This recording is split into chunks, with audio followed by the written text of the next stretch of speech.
Hey, bonjour tout le monde. Je vais d'ailleurs partager même directement dans le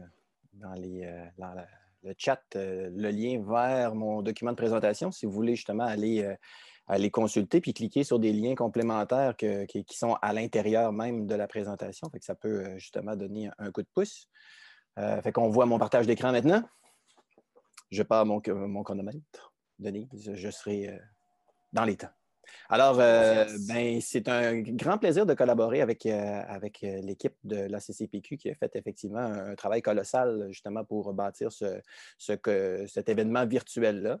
Puis, effectivement, je vois clairement des traces de l'influence justement de l'expérience de la FADIO, justement, l'année dernière que j'ai participé, qui était vraiment intéressante aussi. Fait qu'on construit des événements numériques qui sont de meilleur en meilleur en collaborant. Fait que ça, c'est super. Fait que pour le cadre 21, bien, pour justement les CP qui ne seraient justement pas très au fait, dans le fond, de l'offre dans le paysage justement de la formation continue en ce moment, dans ce qui est offert un peu partout. Fait que le cadre 21 est là depuis 5 ans bientôt, mais on a justement connu un beau belle propulsion depuis le lancement du plan d'action numérique en 2018. Puis c'est un peu justement les retombées de ça que je veux vous présenter aujourd'hui dans ce petit moment de présentation dans ce salon des exposants virtuels. Et puis, justement, je vous rappelle la mission du cadre 21, c'est vraiment d'accompagner les intervenants de partout en éducation, puis particulièrement aussi, justement, pas juste les enseignants en tant que tels, mais tous ceux qui viennent les appuyer autour, comme justement les CP. Notre mission est d'accompagner tous les intervenants en éducation, justement, dans leur développement professionnel, qu'ils soient enseignants, qui fassent partie, justement, évidemment, des directions, mais aussi de tous ceux qui viennent les épauler, les enseignants, comme justement les CP sont dans le personnel éducatif qui viennent leur donner un coup de main. Et puis, dans le fond, le cadre 21 se trouve à travailler activement sur le développement professionnel. Puis qu'est-ce qu'on entend exactement par développement professionnel? Bien évidemment, on parle d'un processus qui se tourne justement vers, évidemment, l'amélioration des pratiques, mais toujours tourné vers le bénéfice des élèves. Hein? C'est ce qu'on veut faire. Fait que si le prof est meilleur, évidemment, bien, on risque de faire déteindre tout ça sur cet accompagnement-là qu'on donne aux élèves. Puis, quelles sont les conditions gagnantes, dans le fond, d'un bon développement professionnel? Bien, on parle justement qu'il est basé sur, évidemment, des éléments référencés, sur des données probantes, et que tout ça est tourné vers l'implantation d'un changement durable dans les pratiques et qui puisse permettre justement à faire mieux qu'est-ce qu'on fait bien. Et tout ça au bénéfice des élèves, comme je disais tout à l'heure. Puis c'est souvent là, justement, que les CP se trouvent à avoir un rôle de premier plan pour venir accompagner les enseignants selon leurs besoins, selon leur réalité, justement, dans leur milieu.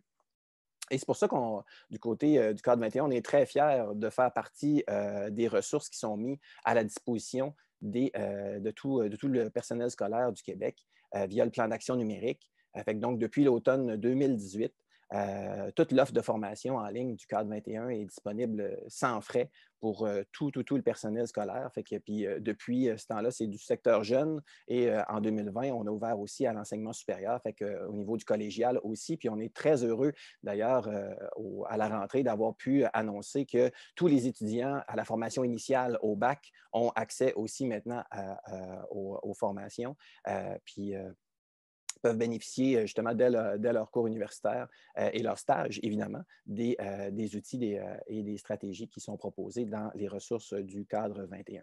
Puis, tu sais, si on veut se reprojeter justement dans le plan d'action numérique, on est vraiment dans la grande orientation numéro 1 qui est de soutenir le développement des compétences numériques des jeunes et des adultes. Puis des fois, justement, on fait beaucoup le focus sur les jeunes, mais c'est aussi effectivement le développement de ces compétences-là pour les adultes. Puis il y a fort à parier que depuis le début du confinement, que vous autres, les CP, vous avez été très, très, très sollicités justement pour épauler les enseignants sur le terrain dans le développement de leurs compétences numériques pour pouvoir justement s'adapter à la nouvelle réalité qui est là de ce temps-ci.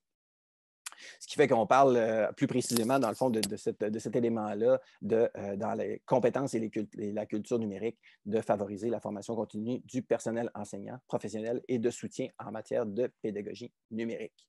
Fait que, comme je disais tout à l'heure, les CP, vous êtes évidemment là au premier plan.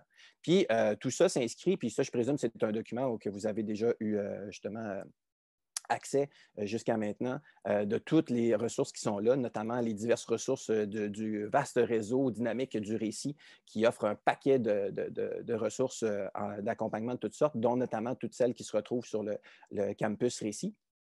Et le cadre 21, son offre de formation en ligne se veut complémentaire justement à tout ça. Et puis quand on creuse un petit peu, on s'aperçoit à quel point justement cette complémentarité-là peut être vraiment riche, dépendant justement des besoins des enseignants sur le terrain.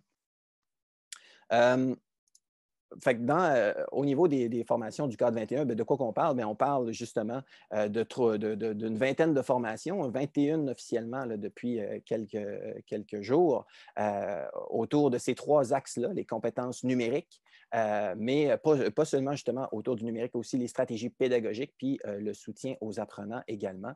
Donc, trois axes de développement qui se basent sur justement les compétences professionnelles des enseignants. Et à ce moment-là, pour vous donner une idée, si vous n'êtes pas allé faire un tour sur justement cadre21.org encore, bien, vous avez là un éventail de nos formations dont, justement là, qui couvrent tout plein de sujets, des fois très précis, des fois un petit peu plus vastes. Il y en a qui sont justement en chantier aussi. On voit que dans cet axe-là, on a un beau chantier qui s'en vient sur la balado pédagogique qui, justement, je pense, va être très, très, très intéressant, devrait probablement être mis en ligne au début de 2021. C'en est d'ailleurs, un chantier que je coordonne et qui m'anime beaucoup, puis qui est dans un contexte justement en ce moment où est-ce qu'il faut utiliser toutes sortes de moyens numériques. Et ça peut être vraiment un angle très intéressant pour venir apporter du contenu, mais aussi pour faire travailler les élèves autrement dans le travail qu'ils font justement avec le numérique. De l'autre côté, les stratégies pédagogiques, on en a une vaste aussi, puis c'est la même chose de ce côté-là. Plusieurs sujets qui sont des fois très, très, très précis, comme celui de la classe inversée, par exemple, qui est très, très, très sollicité de ce temps-ci. Des fois, c'est des sujets qui sont un petit peu plus macro. On pense à l'acronyme SOSA là, que vous voyez au tout milieu, qui est savoir organiser ses apprentissages. Là, on est vraiment dans le apprendre à apprendre. Où est-ce que, oui, le numérique peut apporter justement des outils intéressants, mais qui ne sont pas nécessairement numériques. Puis vous voyez justement... Là, il y a Passeur culturel qui vient d'être mis en ligne. D'ailleurs, il faudrait que je mette la diapo à jour. Et on a un beau chantier avec l'équipe de École en réseau qui s'en vient très bientôt, qui porte sur le travail collaboratif qui est en chantier, qu'on a bien hâte justement de vous présenter. Puis ensuite, le soutien aux apprenants qui est un axe qui est très sollicité justement dernièrement. Avec une grosse formation sur gestion de classe, qui est d'ailleurs même en bonification en ce moment. On devrait avoir des belles nouveautés de ce côté-là dans l'année 2021. Aide technologique à l'apprentissage aussi qui devrait être mis en ligne très bientôt. Fait que de belles nouveautés là, qui s'en viennent de ce côté-là. Du côté de nos formations en ligne. Puis, on avait fait l'exercice justement d'être capable de voir est-ce qu'on est en phase avec le cadre de référence de la compétence numérique qui a été présenté déjà en avril 2019. Hein, ça fait déjà longtemps. Fait que c'est donc juste avant cette réalité qui nous a frappé là, au printemps 2020. Et qu'on voit justement que les 12 dimensions du cadre de référence peuvent être interpellées dans nos différentes formations. Fait que si vous n'êtes pas encore familier avec le modèle du cadre 21, chacune de ces formations-là que je viens de présenter à l'écran sont présentées sous 4 niveaux: explorateur, architecte, virtuose et innovateur. Et vous voyez les verbes qui sont en dessous de ces niveaux-là. Ça montre un peu la progression qui est proposée là-dedans. Donc, le niveau explorateur est vraiment au niveau de certaines formes d'introduction à un sujet, où est-ce qu'on réfléchit sur comment tous ces éléments-là qui me sont présentés pourraient être utiles dans ma pratique avec mes élèves dans ma classe. Et ultimement, d'un point de vue de CP, bien, comment ces contenus-là pourraient être utiles pour répondre aux besoins des enseignants qui m'interpellent justement là, au quotidien. Puis, architecte, virtuose, innovateur parle vraiment de l'action. Donc là, on incite justement les gens à passer à l'action. Donc, pas juste de s'informer, mais plutôt justement de l'essayer.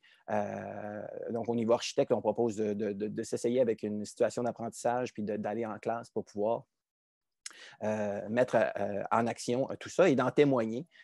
Puis ensuite, virtuose, c'est de faire justement le récit de comment on a intégré tout ça à notre pratique de façon régulière. Puis innovateur, c'est peut-être parce qu'on est dans la situation de quelques-uns d'entre vous qui, dans ce colloque-là, en ce moment, ben, proposer un atelier pour passer justement votre expertise, votre expérience au suivant dans votre rôle un peu de leader dans le sujet dans lequel vous êtes devenu un peu plus expert, disons-le.